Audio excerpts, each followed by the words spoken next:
Mutiara Hikmah Official, menyingkap hikmah di balik sunnah.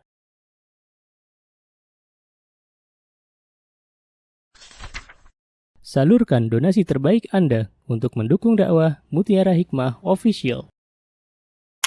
Mari siapkan bekal akhirat kita. Jangan lewatkan kesempatan emas ini.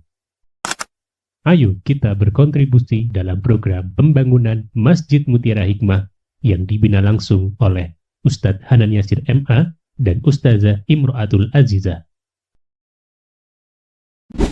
Raih pahala umroh setara haji dalam program Umroh I'tikaf Ramadan di tahun 2026. Perjalanan penuh makna, bimbingan penuh ilmu bersama Ustadz Hanan Yasir MA dan Ustazah Imro'atul Azizah. Tempat terbatas, daftarkan diri Anda sekarang juga.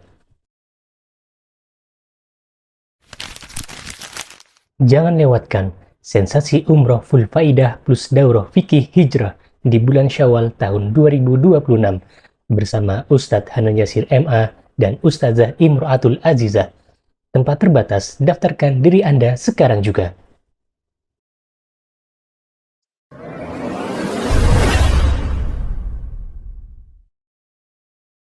Insyaallah kita akan melanjutkan materi kajian daurah kita tentang tahbib atau tentang perselingkuhan. Dan untuk sesi kedua ini kita akan membahas tentang solusinya. Ya, jadi tadi di sesi pertama kita belajar tentang apa itu tahbib, ya, dan apa saja yang akhirnya sampai dalam rumah tangga itu ada gonjang-ganjing, ya, apa saja yang bisa memicu hal tersebut, dan sekarang kita belajar solusinya. Baik, bismillah nasta'inu billah. Teman-teman yang saya cintai karena Allah, yang pertama, solusi yang pertama adalah mengikhlaskan semua ibadah hanya untuk Allah. Terutama ibadahnya seorang istri ketika berbakti kepada suaminya. Jadi ketahuilah wahai saudariku bahwa ketika Allah Subhanahu wa taala memberikan kepada kita kesempatan untuk berbakti kepada suami, maka kita sedang beribadah kepada Allah Subhanahu wa taala. Luruskan niat. Ya. Ketika kita masak, ketika kita bikinkan air minum untuk suami, coba luruskan niat untuk apa saya melakukan hal ini. Kalau di antara kita niatnya pengen dapat pujian suami, ternyata suami tidak pernah paham dengan kita akan sakit hati, ya enggak? Pasti, ya. Gimana sih suamiku? Ya, saya di dapur udah 2 jam masak ini itu, tapi ternyata setelah dihidangkan tidak mendapatkan apresiasi. Sakit hati? Pasti.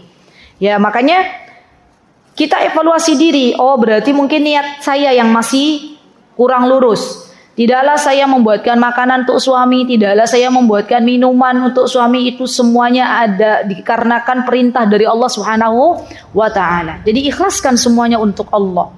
Kenapa? Karena kalau kita tidak mengikhlaskan ibadah kita kepada Allah, maka pasti Allah akan berikan ujian kepada kita. Ya, ujian di mana dengan ujian tersebut akhirnya kita mendekat kepada Allah Subhanahu wa taala. Ya, adanya perselingkuhan, adanya pengkhianatan, itu ujian dari Allah. Karena apa? Karena kita ternyata selama ini belum bisa meluruskan niat kita untuk Allah Subhanahu wa taala. Dan Allah ingin, ya, mengetahui dari kita seberapa besar cinta kita kepada Allah Subhanahu wa taala. Ya, kita dilarang di dalam agama kita mencintai suami kita melebihi cintanya kita kepada Allah. Jadi yang pertama diprioritaskan di dalam agama Islam cinta kepada Allah, cinta kepada Rasulullah, gitu kan ya? Tapi banyak para wanita yang dia lebih mencintai suaminya daripada mencintai Allah. Maka dari itu Allah kasih ujian dalam rumah tangganya. Untuk apa hikmahnya, tujuannya? Agar kita bisa kembali kepada Allah. Ini yang paling pertama. Dan masalah niat ini teman-teman adalah pondasi dasar dalam ibadah. Kalau kita ibadahnya pengen diterima di sisi Allah, maka luruskan niat kita. Ya, evaluasi diri kita masing-masing. Nanti malam coba renungkan, ya, selama ini apakah kita sudah meluruskan niat hanya untuk mencari ridho Allah dalam berbakti kepada suami kita, atau ada yang lain, gitu ya. Orang yang senantiasa meluruskan niatnya tidak akan pernah kecewa. Kenapa? Karena dia sadar bahwa Allah telah menuliskan pahala untuknya. Ya, ketika kita terlalu banyak berharap, berekspektasi yang terlalu tinggi ya kepada makhluk, maka pasti Allah akan buat kita kecewa. Ya, kenapa kita kecewa? Karena kita terlalu banyak berharap kepada makhluk. Kita pengennya suami kita ngertiin kita, kita pengennya suami kita muji kita, tapi tidak semua laki-laki begitu. Ya, maka dari itu ibu-ibu kita sebagai seorang istri, ya kalau pengen sehat mentalnya kuat, maka katakan pada diri kita, tidak apa-apa. Untuk saat ini saya belum diapresiasi oleh suami, tapi saya yakin Allah sudah mengapresiasi diri saya dengan mencatatkan pahala untuk saya. Gitu loh. Jadi menghibur diri, gitu ya. Kenapa banyak saat ini para istri terutama yang depresi, ya? Karena terlalu banyak berharap dari suaminya. Ya. Cobalah yuk bismillah bareng-bareng ibu-ibu, kita luruskan niat kita masing-masing. Untuk apa saya menikah, untuk apa saya berumah tangga, untuk apa saya melayani suami. Semua itu butuh niat yang lurus. Dan niat yang lurus itu dimulai dari kita meminta kepada Allah Subhanahu wa taala. Jangan pernah bosan untuk berdoa kepada Allah. Mintalah kepada Allah, ya Allah jadikanlah hamba orang-orang yang selalu mengerjakan apa-apa itu untuk mencari ridhomu, gitu loh. Ya, karena kan selama ini kita kadang kurang berdoa seperti ini. Ya. Yang kedua, teman-teman, setelah kita meluruskan niat ya hanya untuk mencari ridhonya Allah, yang kedua adalah bagi teman-teman yang saat ini belum menikah, maka solusi yang ditawarkan oleh Islam adalah selektiflah dalam memilih pasangan. Ya, bagi teman-teman yang saat ini belum menikah, jangan trauma atau jangan merasa takut overthinking. Nanti gimana ya? Saya kok banyak bergaul sama ibu-ibu. Ya, ibu-ibu bilang katanya pernikahan tuh semuanya tuh pahit gitu ya. Gak usah banyak overthinking. Ya, gak usah terlalu banyak memikirkan sesuatu yang belum terjadi. Itu yang akhirnya membuat kita cemas berlebihan. Ya, selektiflah dalam memilih pasangan. Dimulai dari mana? Berdoa kepada Allah Subhanahu wa taala. Ya Allah, berikanlah untukku seorang laki-laki yang bertakwa kepadamu, yang dekat denganmu. Oh iya, jangan overthinking. Teman-teman yang belum menikah, perbanyaklah berdoa kepada Allah. Mintalah laki-laki yang baik, mintalah laki-laki yang bertakwa kepada Allah. Dan laki-laki yang bertakwa kepada Allah, yang takut kepada Allah itu bukan hanya laki-laki yang berilmu, tapi laki-laki yang mengamalkan ilmu itu sendiri. Ya, jangan terkecoh dengan dengan titel ya, seorang hafiz Al-Quran 30 juz misalnya. Langsung terpesona, Masya Allah ya. Dia laki-laki yang gitu ya, yang Masya Allah punya hafalan Al-Quran. Jangan terkecoh dengan alma mater gitu ya. Wah, dia alumni universitas mana gitu. Jangan, Bu. Ya, dosa disebut.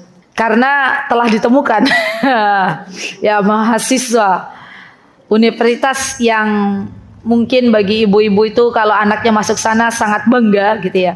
Ternyata ada di antara mereka yang waktunya habis untuk bermain games. Itu masih ada. Ya.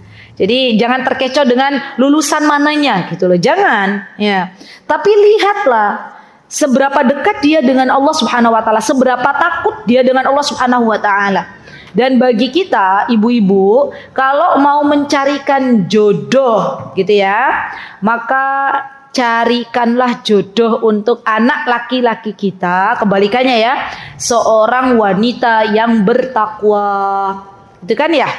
Boleh nggak ibu-ibu mencarikan jodoh untuk anak laki-lakinya? Boleh. Daripada anak laki-laki kita memilih sendiri. Ya. Jadi barometer takwa itu bukan hanya dia lulusan mana ataupun selesai Al-Quran 30 juz. Dilihat dari akhlaknya. Dilihat dari seberapa dekat dia dengan Allah, dilihat dari seberapa takutnya dengan Allah Subhanahu wa taala. Ya, ibu-ibu pernah mendengar cerita saya, ada seorang istri ya bersuamikan seorang penghafal Al-Qur'an 30 juz, tapi kerjaannya waliyadzubillah ya, kalau pas lagi marah apa? Ya, istrinya dipukul. Naudzubillah min dzalik. Ya. Dan ini tidak menunjukkan ya sikap yang baik kepada keluarganya. Saya bukan menakut-nakuti, tapi ini real.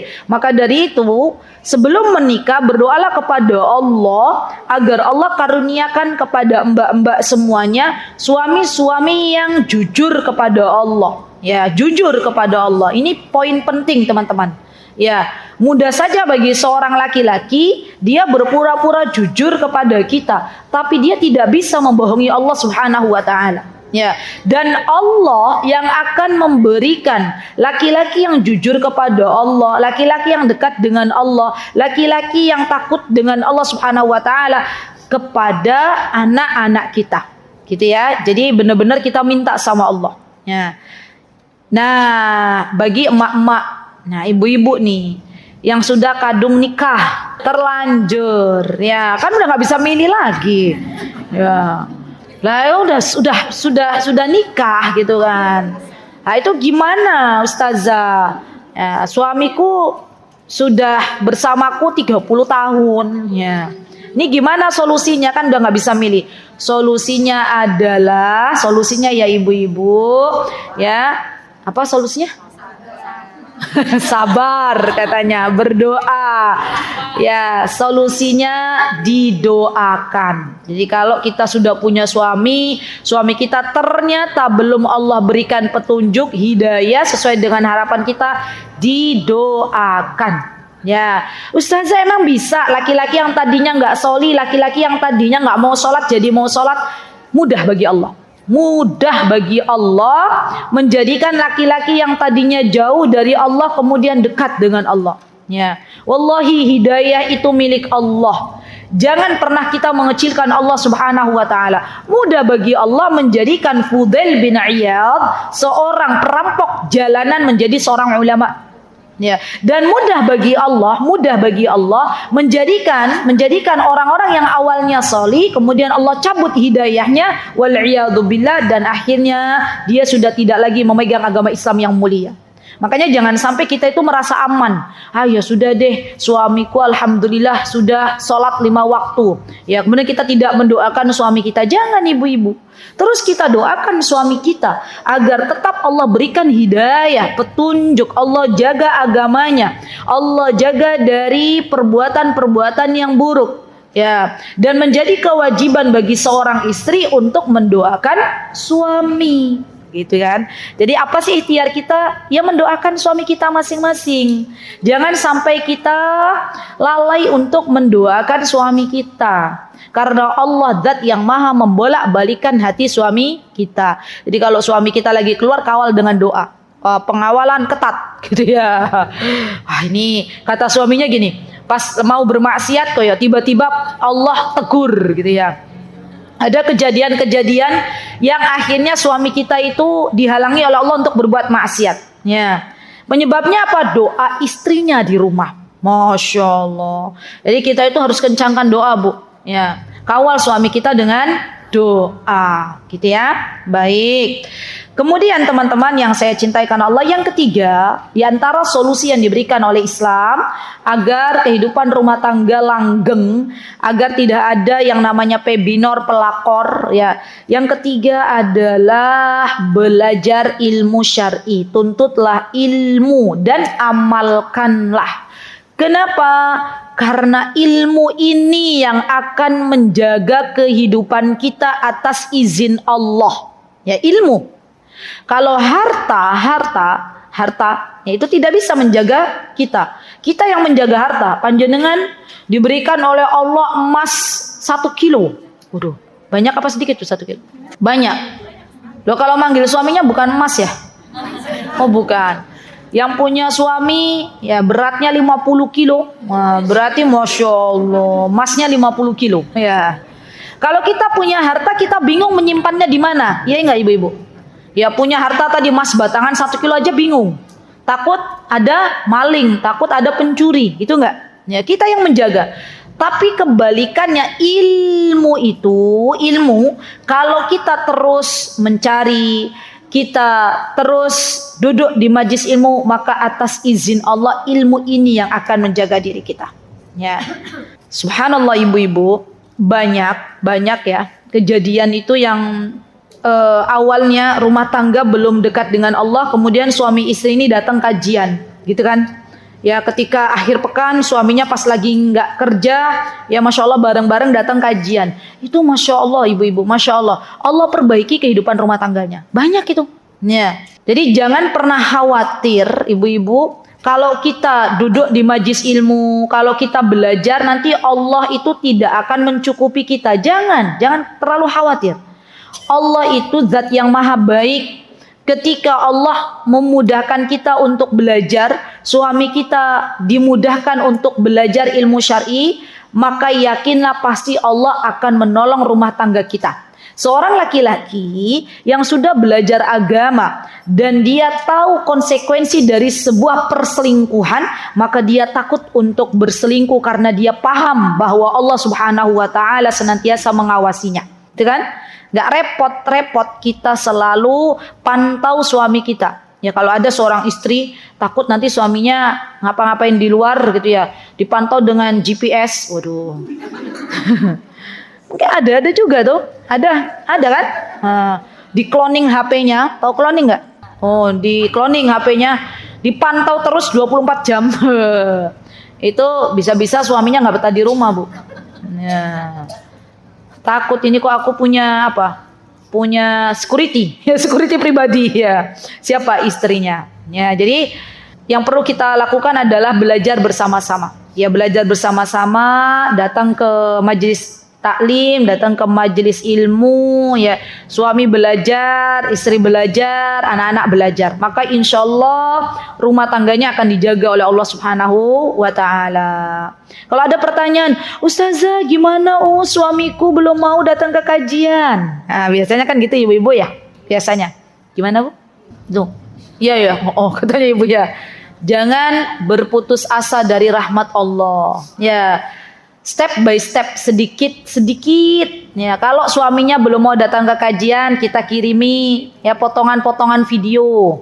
Ya. Kan subhanallah ibu-ibu, untuk masalah dunia saja kan bertahap belajar itu. Ya enggak sih ibu-ibu? Apakah kita ketika masuk belajar itu langsung ke jenjang SMA? Kan enggak. Dari TK dulu, SD gitu kan Bu? Sama.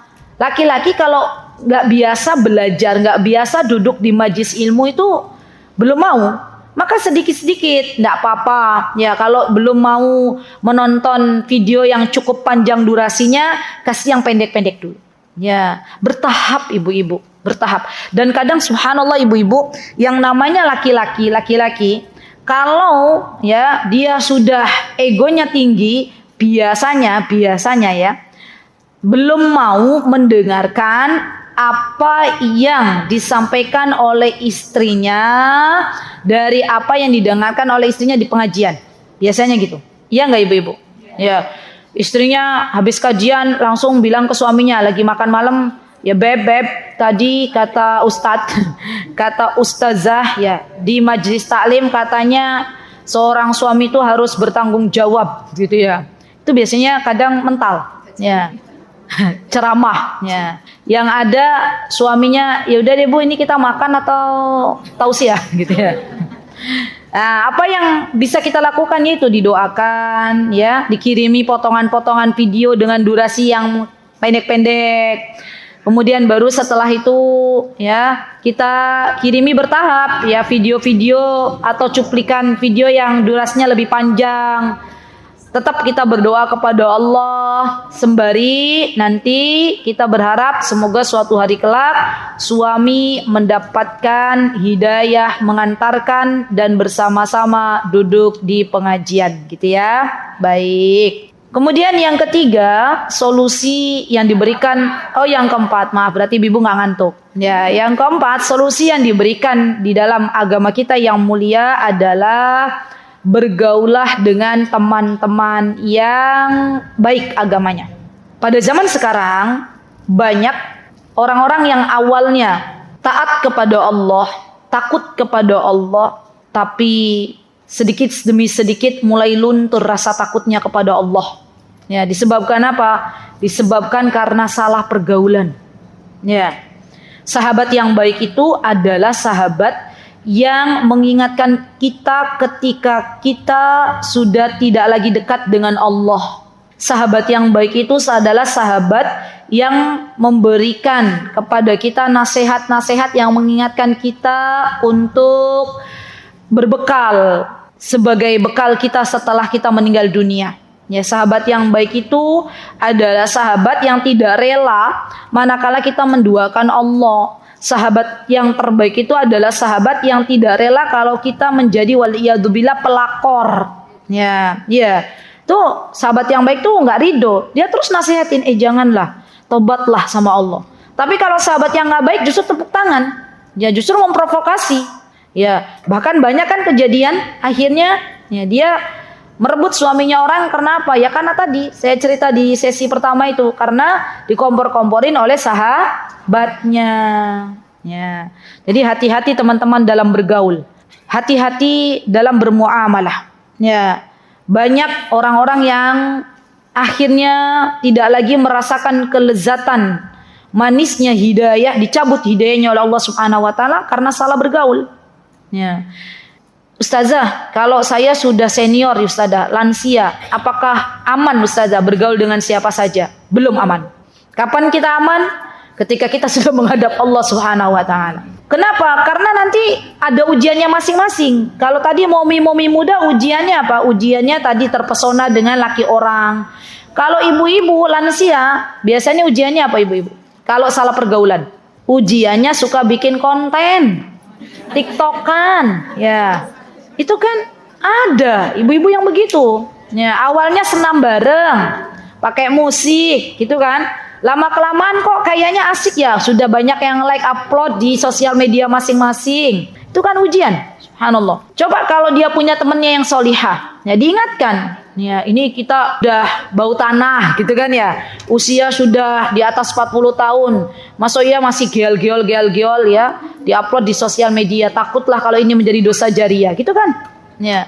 Dan zaman sekarang itu subhanallah banyak orang tua semakin menjadi-jadi. Ya. Iya, betul. Kenapa bisa begitu Ustazah? Ya karena salah pergaulan. Ya. Maka dari itu teman-teman, yang namanya bergaul, yang namanya berteman itu hati-hati. Mintalah kepada Allah agar Allah karuniakan untuk kita lingkungan yang baik, teman-teman yang baik. Kalau saat ini Allah sudah berikan kepada kita teman-teman yang salihah, bersyukurlah kepada Allah agar Allah tambah lagi teman yang salihahnya. Nah, gitu kan ya. Ya, kalau kita dikit-dikit baper, Allah sudah kasih kita teman solihah, tapi kita yang baperan, kita yang tersinggungan, akhirnya kita menyendiri, itu ada yang keliru. Ya. Jaga baik-baik teman kita. Ya. Semua manusia ini pernah melakukan kesalahan. Kalau suatu hari teman solihah kita melakukan kesalahan, ya bukan berarti kita memutuskan tali persahabatan. Nasihatilah dia karena Allah dengan tulus, ya bukan mengharap apa-apa darinya. Semoga Allah Subhanahu wa taala ampuni dosanya dan Allah kembalikan ke jalur yang benar. Gitu kan ya? Karena banyak teman-teman sudah Allah kasih teman yang solihah, ya ada sedikit perbedaan pendapat, sedikit perselisihan, akhirnya sudah nggak mau lagi berteman, tuh banyak. Ya. Jadi menurut saya kalau memang ya masalahnya tidak sampai menyekutukan Allah gitu dan masih bisa dibenarkan, maka nasihatilah teman kita. Ya, semoga Allah Subhanahu wa taala mengampuni dosanya dan mengembalikan ia ke jalur yang benar. Baik. Kemudian yang kelima di antara solusinya adalah jangan pernah meremehkan dosa. Ini penting nih ibu-ibu.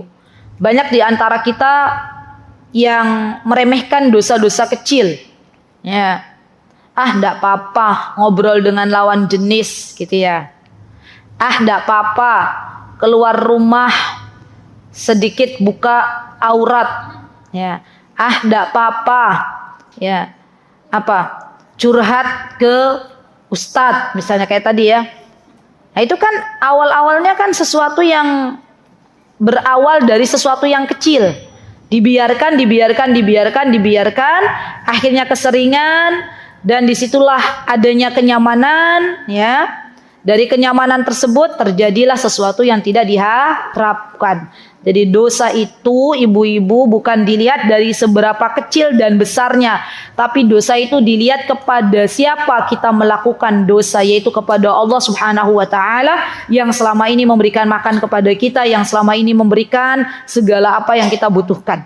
Ya, jadi jangan meremehkan dosa walaupun itu dosa kecil, karena pasti punya efek dalam kehidupan kita. Baik, kemudian solusi yang selanjutnya teman-teman adalah yang diberikan di dalam Islam adalah jangan berdua-duaan atau jangan bercampur baur dengan laki-laki yang bukan mahram, apalagi berdua-duaan.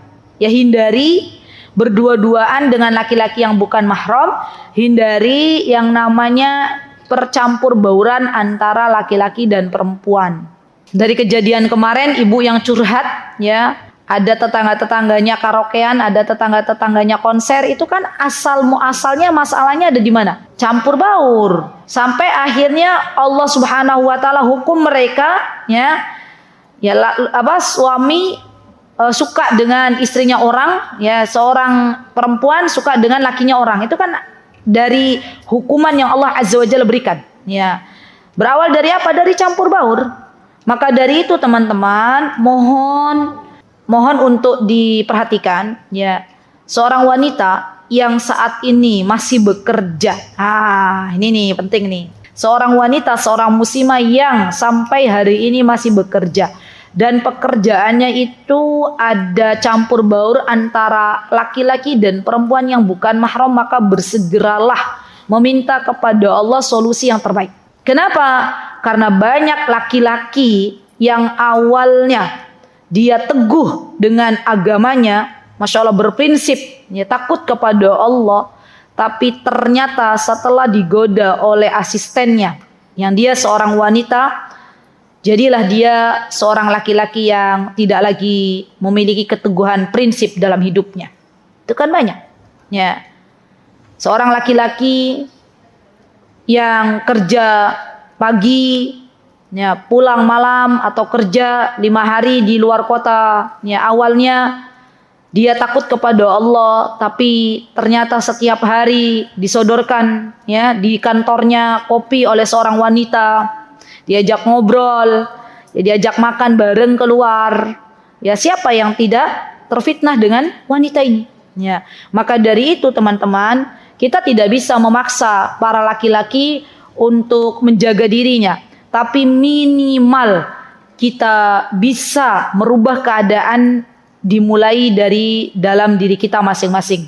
Jadi bagi teman-teman yang saat ini masih bekerja dan pekerjaannya itu adalah pekerjaan yang ikhtilat, campur baur, maka wallahi bersegeralah minta kepada Allah solusi yang terbaik. Ya, karena kalau dibiarkan terus Anda kan ustazah, saya di kantor nggak ngapa-ngapain kok. Ya, saya di kantor hanya datang, kerja, balik lagi. Iya, untuk saat ini Anda selamat. Ya, tapi belum tentu selamat untuk hari-hari setelahnya. Ya, kenapa? Karena syaitan itu berusaha untuk menggoda anak Bani Adam. Ya, dimulai dari kebiasaan setiap hari, kemudian lambat laun karena saling melihat jadinya saling suka. Bahasa Jawa ini apa? Witing tresno jalaran suko kulino. Gitu, Masya Allah. Paham dah orang Jakarta? Apa tuh witing tresno jalaran suko kulino? Karena biasa ketemu, biasa berinteraksi, lambat laun akhirnya tresno, akhirnya suka. Subhanallah. Mari kita menghela nafas ibu-ibu. Iya, karena kalau subhanallah, kini kejadiannya tuh nggak 1, 2, banyak. Subhanallah. Ya, jadi apa ibu-ibu? Alhamdulillah kalau Allah sudah selamatkan kita tidak bekerja di area-area yang itu ada percampur bauran tuh, masya Allah gitu. Alhamdulillah Allah telah selamatkan kita. Tapi bagi teman-teman yang masih bekerja di tempat-tempat yang masih ada campur baur laki-laki, itu adalah ujian. Ya, makanya minta sama Allah, ya Allah berikan kepadaku solusi yang terbaik. Baik, kemudian yang selanjutnya nomor berapa? 7. Yang ketujuh, solusi yang diberikan oleh Islam, ya di dalam Al-Quran disebutkan di dalam surat An-Nur. Nah ini nih tadi belum dibahas. Surat An-Nur ayat 30 sampai 31. Silakan dibuka. Surah An-Nur ayat 30 sampai 31. Yo, yang sudah ketemu halaman berapa? Ayat 30 sampai 31. Berapa? 353. Oke. Ya, ibu-ibu, yang punya terjemahannya dilihat terjemahannya. Baik. Saya bacakan ya. A'udzu billahi minasy syaithanir rajim. Bismillahirrahmanirrahim. Qul lil mu'minina yaghuddu min absarihim wa yahfadhu furujahum. Dzalika azka lahum. Innallaha khabirum bima yasna'un. وَقُلْ لِلْمُؤْمِنَاتِ يَغْضُضْنَ مِنْ أَبْصَارِهِنَّ وَيَحْفَظْنَ فُرُوجَهُنَّ وَلَا يُبْدِينَ زِينَتَهُنَّ إِلَّا مَا ظَهَرَ مِنْهَا وَلْيَضْرِبْنَ بِخُمُرِهِنَّ عَلَى جُيُوبِهِنَّ وَلَا يُبْدِينَ زِينَتَهُنَّ إِلَّا لِبُعُولَتِهِنَّ أَوْ آبَاءِ بُعُولَتِهِنَّ أَوْ أَبْنَائِهِنَّ أَوْ أَبْنَاءِ بُعُولَتِهِنَّ أَوْ إِخْوَانِهِنَّ أَوْ بَنِي إِخْوَانِهِنَّ أَوْ بَنِي أَخَوَاتِهِنَّ أَوْ نِسَائِهِنَّ أَوْ مَا مَلَكَتْ أَيْمَانُهُنَّ أَوِ التَّابِعِينَ غَيْرِ أُولِي الْإِرْبَةِ مِنَ الرِّجَالِ أَوِ الطفل الذين لم يظهروا على عورات النساء ولا يضربن بأرجلهن ليعلم ما يخفين من زينتهن وتوبوا إلى الله جميعا أيها المؤمنون لعلكم تفلحون. Baik, ibu-ibu yang saya cintai karena Allah, ayat ini penting bagi kita untuk mempelajarinya. Coba deh, nanti PR ya. Kalau pas teman-teman pengen tadabbur Quran, tadabburi dulu ini ayat ini. Bagus, pakai banget. Ya, ini khususnya bagi kita para wanita. Ya, Allah menjelaskan qul lil mu'minin wa qul lil mu'minat, katakanlah kepada orang-orang beriman, katakanlah kepada wanita-wanita beriman, apa kata Allah Subhanahu wa taala? Yaghdudna min absarihinna, jaga, tundukkan pandangan kita. Subhanallah. Dan ini kadang kita itu teman-teman, subhanallah, berat ya, berat kalau belum terbiasa. Ya. Kita itu subhanallah teman-teman, kita orang Indonesia itu sepertinya sudah terbiasa ya menjadikan pandangan kita itu liar. Ya. Iya enggak ibu-ibu? Tanpa kita sadari. Karena memang budaya kita di Indonesia itu ada banyak acara-acara tuh yang akhirnya tuh subhanallah enggak disengaja gitu ya. Kita melihat banyak orang gitu loh. Iya enggak? Adanya laki-laki, adanya perempuan ya. Kalau yang saya tahu teman-teman di Yaman, bukan kalau di Mekah itu kan masih banyak ya campur baur kalau di mau masuk Masjidil Haram misalnya. Kalau di Yaman saya lihat masya Allah memang dikondisikan yang namanya laki-laki dan perempuan tuh tidak saling bertemu gitu loh. Itu dikondisikan sudah dikondisikannya begitu gitu loh. ada jalur, misalnya ini jalur wanita, ini jalur laki-laki, itu sudah ada. Jadi kita itu para akhwat, para perempuan tuh paham. Oh ini jalur kita nih. Ya, jarang papasan sama laki-laki. Ya. Nah kalau kita di sini ya, misalnya kita kan jalan nggak bisa nunduk terus gitu ya. Nanti kalau nunduk terus depan ada pintu, jatuh gitu kan. Mesti kan kita jalan begini. Apalagi teman-teman yang bawa mobil. Nah, kenapa Bu? Parkiran motor, bawa motor gitu kan ya. Ya di depan, betul. Ada bapak-bapak tukang sayur gitu kan. Ternyata bapak-bapak tukang sayurnya misalnya lebih tampan daripada suami kita, misal. Ya kan bisa saja terjadi ya. Akhirnya apa? Akhirnya subhanallah kita tidak bisa menundukkan pandangan. Maka balik lagi, yang namanya perempuan kalau nggak ada perlu-perlu banget nggak usah keluar rumah. Ya. Karena semakin banyak dia keluar rumah semakin banyak maksiat. Ya. Ustazah, apakah ini berlaku juga untuk kita berhati-hati menundukkan pandangan dalam sosial media? Iya, berlaku juga. Hati-hati ketika membuka sosial media, karena ketika kita sudah membuka HP kita masing-masing, artinya kita harus sudah siap ya menanggung semua konsekuensinya. Ya, itu ujian yang Allah berikan kepada kita, mana yang akan kita buka, mana yang tidak kita buka. Dan masalahnya juga di sosial media itu lebih parah ibu-ibu. Ya, ada banyak dari kita yang kadang kita nggak sadar ternyata laki-laki yang ada di sosial media itu ya yang senantiasa kita nikmati, ya kita lihat, kita nikmati, kita lihat lagi, kita nikmati, itu ternyata itu merupakan jerat ya tipu daya syaitan yang dilemparkan kepada kita. Ya. Jadi paling aman gimana Ustazah? Paling aman kalau nggak butuh-butuh banget, nggak usah buka sosial media. Paling aman kalau nggak butuh-butuh banget ya, kecuali kalau ada butuh, kalau ada kebutuhan, ada keperluan, oke. Kalau nggak butuh-butuh banget, kalau nggak ada keperluan yang mendesak, nggak usah tambah-tambah apa Bu?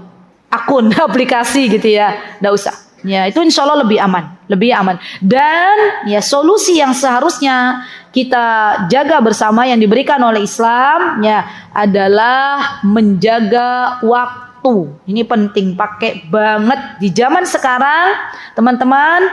Kalau wanita tidak disibukkan waktunya dengan ilmu, maka dia disibukkan dengan perasaannya. Betul. Kenapa? Karena kalau wanita ini sudah Allah sibukkan dengan ilmu, setiap hari agendanya padat, misalnya ya padat, suami bekerja, dia belajar tahsin Al-Quran, online, Zoom dengan para ustadzah, dengan para syekhonya di luar negeri misalnya ya.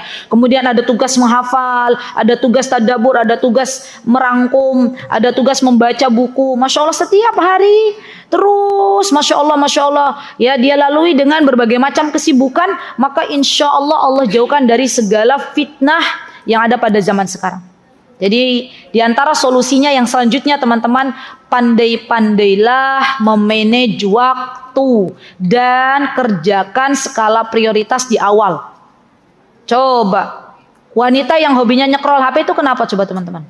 Gak ada kerjaan. Hah? Mengisi waktu luang, ya bingung waktunya ada untuk apa, gitu kan? Tapi masya Allah, kalau ada wanita yang sudah menyibukkan dirinya dengan berbagai macam hal-hal yang bermanfaat, insya Allah Allah jauhkan dari segala keburukan biidznillahi ta'ala. Hanya PR yang selanjutnya adalah PR lagi ya. Ya, coba teman-teman lihat manajemen waktu kita masing-masing. Ya, sudah benar belum kita memanage waktu kita? Ya. Adakah waktu yang terbuang sia-sia? Nah itu kan penting ya. Kalau hidup ini tidak disibukkan untuk beramal sholih, maka yang akan menyibukkan kita adalah maksiat kepada Allah. Itu kaidah itu. Jadi kuat-kuatan gitu loh. Kita ini sedang diuji oleh Allah. Kita mau pakai waktu kita untuk taat kepada Allah atau untuk bermaksiat. Kalau kita tidak mentaati Allah, pasti setan akan menggoda kita. Ya, Masya Allah. Jadi subhanallah ibu-ibu, meleng aja sedikit kita, ya nggak ibu-ibu? Sedikit aja meleng, ya bisa jadi itu sarana setan untuk menjadikan kita akhirnya keluar dari petunjuk Allah Subhanahu Wa Taala. Ya, naudzubillah, summa naudzubillah.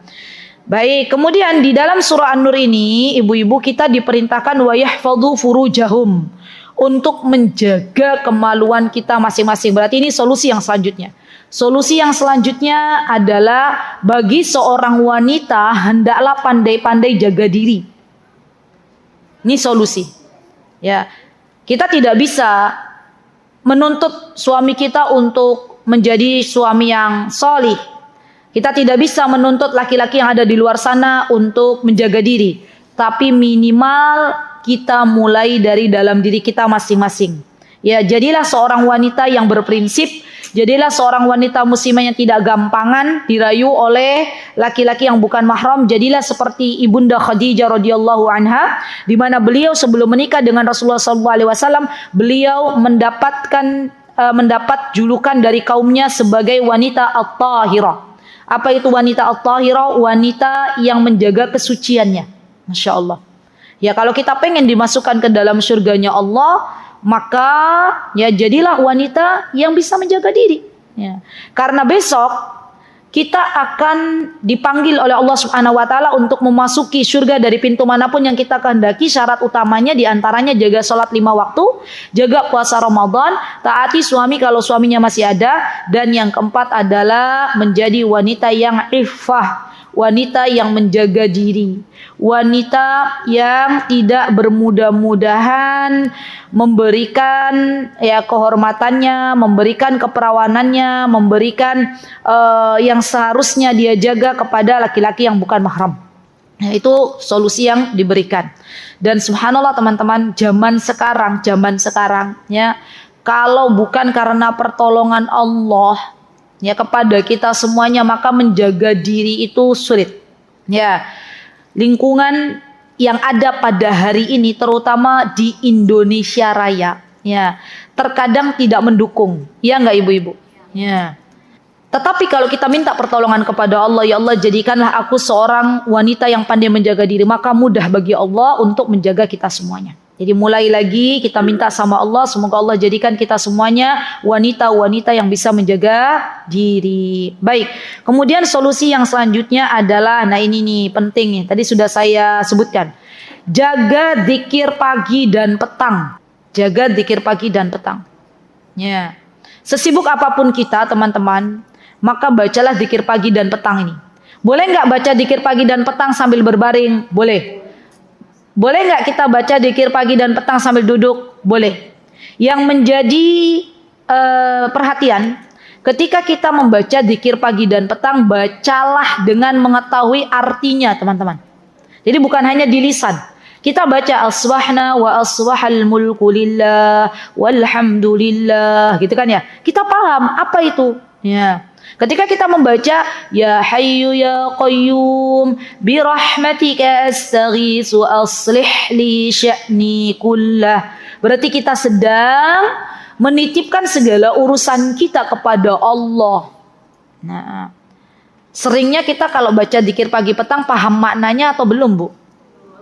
Belum. Ya, makanya PR ibu-ibu ya belajar lagi memahami bacaan zikir pagi dan petang. Kalau ada pertanyaan, Ustazah kenapa sih dibela-belain zikir pagi petang itu? Teman-teman, Imam Ibnul Qayyim rahimahullahu ta'ala, beliau pernah mengatakan, orang yang mendawamkan, yang mengistiqomahkan zikir pagi dan petang itu seperti sedang memakai baju besi. Ya, kalau ada panah yang yang akan menyasar dirinya, maka biidnillahi ta'ala panah itu kembali kepada yang memanah. Begitu pula ketika kita zikir pagi dan petang, ketika ada orang-orang yang berusaha ingin membahayakan kita, maka Allah Subhanahu wa ta'ala tidak menjadikan bahaya itu untuk kita, tapi Allah kembalikan lagi bahaya kepada orang yang memberikan bahaya kepada kita. Gitu ya. Jadi ini penting, pakai banget ya. Fitnah di zaman sekarang sangat mengerikan, maka di antara benteng yang bisa kita lakukan adalah berzikir di waktu pagi dan petang. Ya, baik. Kemudian solusi yang Islam tawarkan ya agar rumah tangga itu kondisinya baik-baik, ya suami tidak selingkuh, istri juga tidak selingkuh, perbaiki sholat kita. Ini pakai penting. Kalau saya bahas di sini bisa 1 jam ke depan ya, masih kita bahas perbaiki sholat kita. Kenapa Ustazah kok kita harus memperbaiki sholat kita? Karena kalau sholat kita benar, maka insya Allah sholat ini bisa mencegah kemungkaran. Kenapa banyak orang yang sudah sholat tapi kemaksiatan tetap jalan karena sholatnya belum benar. Ya, dimulai dari mana? Ketika kita pengen sholat kita diperbaiki oleh Allah, memperbaiki sholat kita dimulai dari kita sadar bahwa sholat itu adalah bagian dari rasa syukur kita kepada Allah Subhanahu wa Ta'ala. Sadar diri, ya, bukan hanya kewajiban, tapi itu bagian dari rasa syukur kita kepada Allah. Ya, selama ini Allah yang telah memberikan kepada kita banyak nikmat. Selama ini Allah nggak hitung-hitungan sama kita kalau ngasih sesuatu. Maka kita berterima kasih, bersyukur kepada Allah. Caranya apa? Caranya dengan memperbaiki ibadah sholat kita. Yaitu dimulai dari ada rasa, ya, sadar diri. Yang kedua teman-teman, untuk memperbaiki sholat itu teman-teman, kita pahami bacaan sholat kita. Ya. Seperti apa sih bacaan sholat itu dipahami? Ya. Kemudian yang ketiga, di antara yang bisa membantu kita agar sholat kita khusyuk, agar sholat kita baik, di antaranya bacalah ta'awud sebelum kita sholat, minta perlindungan kepada Allah dari godaan syaitan. Ini membantu sholat kita khusyuk. Ya, dah 3 aja cukup. Ya, nanti kalau dibahas saya tadi, ya, kalau dibahas sekarang bisa 1 jam ke depan nih bahas memperbaiki sholat, gitu ya. Baik. Kemudian di antara solusi yang ditawarkan oleh Islam, ya, bahwa ketika seorang wanita keluar rumah, ini solusi lagi nih, maka hendaklah dia menutup aurat.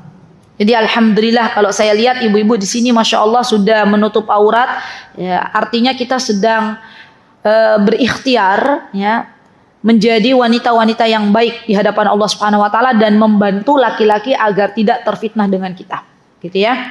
Walaupun wanita itu fitnah bagi laki-laki, tapi minimal kalau kita keluar rumah menutup aurat dengan baik, ya, insya Allah biidnillahi ta'ala, ya, para laki-laki insya Allah tidak lebih banyak terfitnah dengan kita, gitu ya. Jadi kalau mau keluar rumah tutup aurat, jangan bertabarruj, ya, jangan bersolek, gitu ya. Kenapa? Jangan memakai parfum, ya. Kenapa? Karena kalau ada seorang wanita yang dia bertabarruj memakai parfum, itu akan menjadikan seorang laki-laki akhirnya punya keinginan, gitu loh, ya, punya keinginan yang macam-macam kepada wanita ini. Ya udah, kalau kita keluar ya bismillah, baca doa bismillah tawakkaltu 'ala Allah la haula wala quwata illa billah, kemudian seperlunya saya itu masuk lagi. Ya. Baik. Kemudian di antara solusi yang ditawarkan oleh Islam, teman-teman, ketahuilah bahwa sesungguhnya ini yang terakhir, ya, apa yang kita perbuat, ya, akan dibalas oleh Allah Subhanahu wa Ta'ala. Sadar diri lagi, sadar bahwa setiap amalan itu semuanya akan dibalas oleh Allah Subhanahu wa Ta'ala. Al jaza'u min jinsil amal. Kalau kita pengen surganya Allah, maka tanamlah ketika kita di dunia dengan berbagai macam amal salih. Kalau kita waliyadzubillah, ya, banyak melakukan berbagai macam kemaksiatan, maka takutlah kepada Allah. Kalau ternyata Allah Subhanahu wa Ta'ala tidak ridho dan waliyadzubillah kelak kita dijadikan sebagai penghuni neraka, itu kan sangat mengerikan, ya. Dan mumpung masih dikasih kenikmatan hidup, ya, maka yuk bismillah bersama-sama perbaiki hidup kita menjadi wanita-wanita salihah.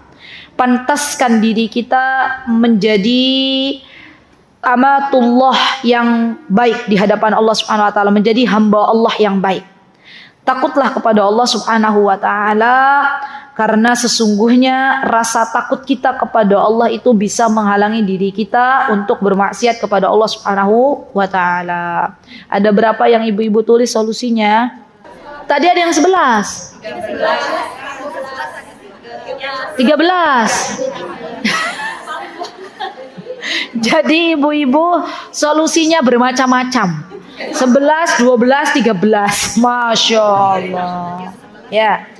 Ada yang digabung. Ya. Baik. Nanti setelah ini boleh lihat catatan temannya. Ya. Oh, ternyata saya digabung ini. Itu yang 11 ada penggabungan. Oke, baik. Insya Allah cukup ya ibu-ibu. Ya, dan ibu-ibu ya terus berdoa kepada Allah, semoga Allah mudahkan kita untuk mengamalkan apa yang kita dengarkan dari tadi pagi sampai menjelang sore ya. 2:30 ini ya. Ya, semoga Allah Subhanahu wa taala mengampuni segala dosa kita sebagaimana Allah kumpulkan kita di dalam majlis ilmu yang mulia ini. Semoga Allah kumpulkan kita semuanya nanti di dalam surganya Allah Subhanahu wa taala. Aqulu qouli hadza wastaghfirullah li wa lakum wa akhiru da'wana alhamdulillahi rabbil alamin. Wassalamualaikum warahmatullahi wabarakatuh. Mutiara Hikmah Official, menyingkap hikmah di balik sunnah.